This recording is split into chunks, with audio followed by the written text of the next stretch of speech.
वर्ष 2014 में भारत के 16 राज्यों के 161 जिले नक्सलवादियों से प्रभावित थे। ये वो जिले थे जहां आप जा नहीं सकते, जहां कहते थे कि सरकार का राज ही नहीं चलता। ये एक अलग देश की तरह व्यवहार करते थे, देश से कटे हुए थे।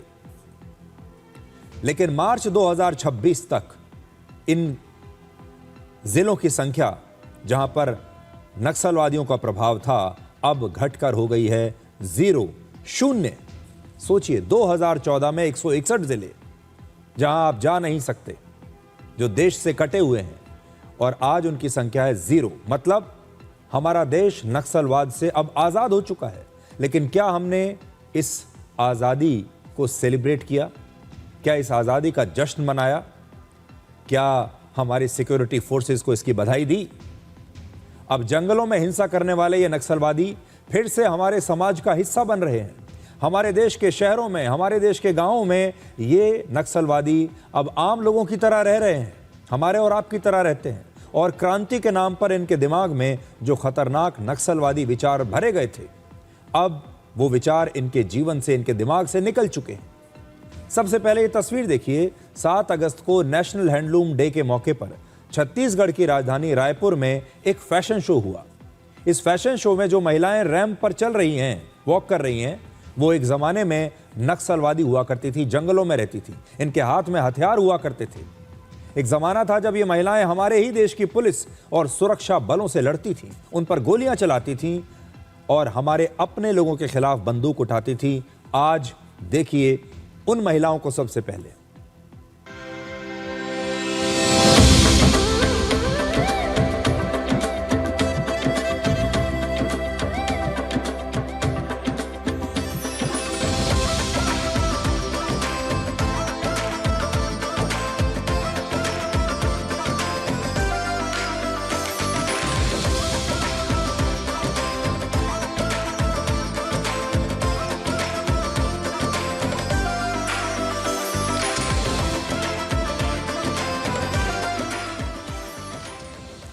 तो एक फैशन शो ये हुआ था, इसमें उन नक्सलवादी महिलाओं को बुलाया गया था जो एक ज़माने में नक्सली हुआ करती थी।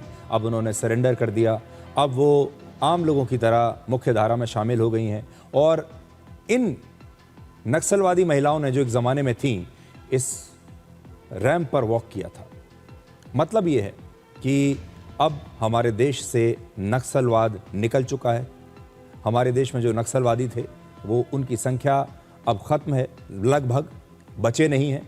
और जो बच गए हैं, सरेंडर कर चुके हैं, वो अब आम लोगों की तरह अपना जीवन बिता रहे हैं।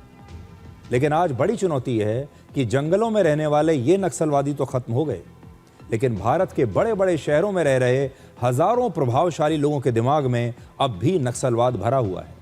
ये लोग आज भी अपने देश के लोगों के साथ लड़ना चाहते हैं, अपने ही देश को कमज़ोर करना चाहते हैं, अपने ही देश के लोगों की चुनी हुई सरकार को गिराना चाहते हैं।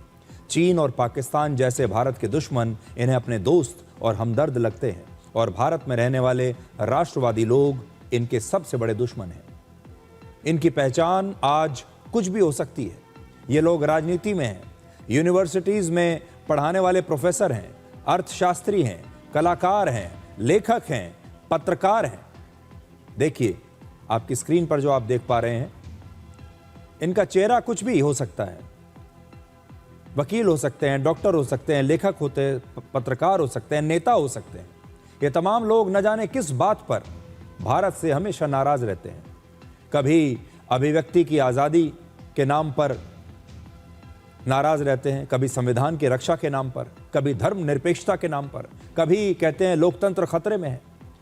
ये हर समय आज़ादी की मांग करते हैं, आंदोलन करते हैं, देश को कमज़ोर करने का एक भी मौका कभी छोड़ते नहीं। ये हर उस ताकत के साथ हाथ मिलाते हैं जो भारत को कमज़ोर करना चाहती है, जो देश की चुनी हुई सरकार को गिराकर इनके मनपसंद लोगों को सरकार में बैठाना चाहती है। और ऐसे ही लोगों को हम दिमागी नक्सल कहते हैं। नक्सलवादी अब जा चुके हैं, लेकिन वो नक्सलवादी विचार अब लोगों के दिमाग में आ गए हैं। जंगल में जो नक्सली रहते हैं उनके हाथों में बंदूक और बम होते थे, लेकिन शहरों में जो अर्बन नक्सल रहते हैं, जो दिमागी नक्सल रहते हैं, उनके दिमाग में ऐसी जहरीली सोच है जो किसी बम और बंदूक से भी ज्यादा खतरनाक है, क्योंकि बंदूक और बम तो सिर्फ कुछ लोगों की जान लेते हैं, लेकिन इनके पास जो नक्सली विचारधारा है वो पूरी पीढ़ी को मिटा सकती है।